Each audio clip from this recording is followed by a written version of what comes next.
En ville, on a beaucoup de surfaces qui sont imperméabilisées, qui sont minéralisées en fait par notamment des revêtements comme des bétons, comme des enrobés par exemple, qui vont contribuer à l'effet d'îlots de chaleur urbains, qui vont entraîner beaucoup de ruissellement des eaux pluviales et donc potentiellement entraîner des risques d'inondation ou de crues, et puis qui ne permettent pas le développement du végétal et de la biodiversité.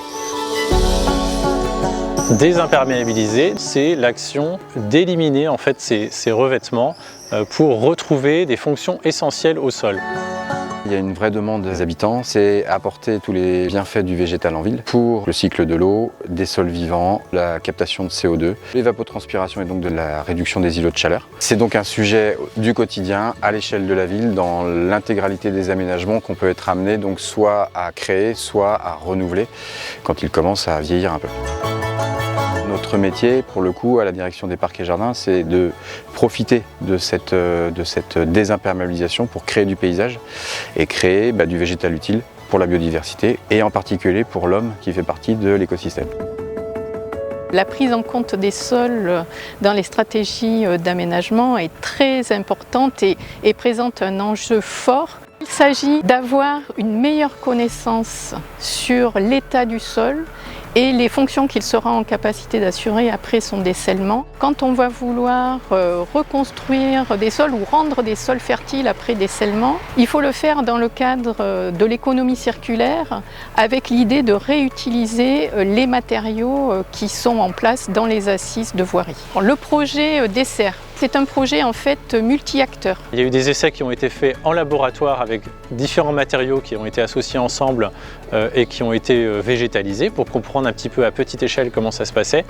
Et on a aussi mis en place des sites expérimentaux donc dans 3 collectivités différentes, donc à Cannes, à Saint-Barthélemy d'Anjou et à Nancy, pour tester différentes situations de développement de végétation sur des sols désimperméabilisés. Ce site pilote qui est au dépôt bus, il est très intéressant pour nous parce que ça permet de tester plusieurs solutions de dessèlement ou désimperméabilisation et de voir quelles modalités pour nous on peut mettre en œuvre de manière plus large sur beaucoup d'autres sites. Les résultats obtenus ont été très satisfaisants. Le sol construit en utilisant un mélange de granulats, de matériaux de voirie mélangés avec du compost de déchets verts permettait d'avoir un sol avec une bonne fertilité et quasiment aussi fertile que le mélange de référence constitué de terre végétale et de compost de déchets verts, donc qui va être très satisfaisant pour pouvoir renaturer la ville. On essaie de travailler à toutes les échelles possibles, donc les petites échelles, le micro, c'est vrai que c'est une goutte d'eau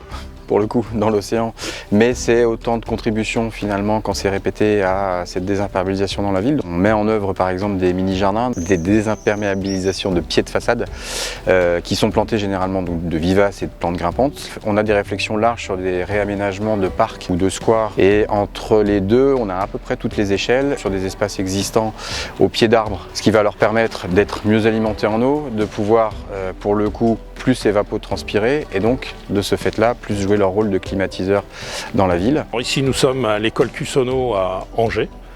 À l'origine, la cour était entièrement revêtue d'enrobés, complètement imperméable.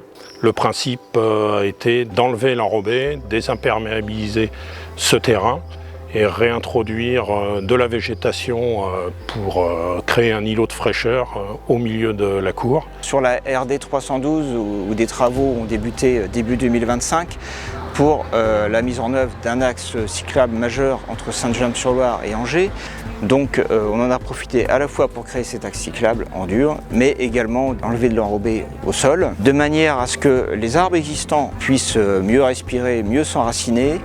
En tant qu'entreprise du paysage, notre rôle principal, c'est de mettre en œuvre les chantiers qui ont été et les projets qui ont été imaginés par les maîtres d'œuvre et les maîtres d'ouvrage, mais pas seulement. Notre rôle est aussi important dans l'accompagnement des maîtres d'œuvre et maîtres d'ouvrage et notre devoir de conseil est primordial en fonction de notre expérience et des différentes situations. Aujourd'hui, c'est sûr qu'il faut faire très attention et être plus attentif à l'existant, aux vivants et surtout le respecter. L'objectif, c'est de poursuivre les observations, les acquisitions de données scientifiques pour pouvoir continuer à conseiller les aménageurs urbains sur les meilleures modalités à utiliser et à mettre en place en ville. Le projet DCR a permis l'élaboration d'un guide qui a été publié en 2025. Pour en savoir plus, retrouvez toutes les informations autour de la désimperméabilisation des sols sur le site de Planticité.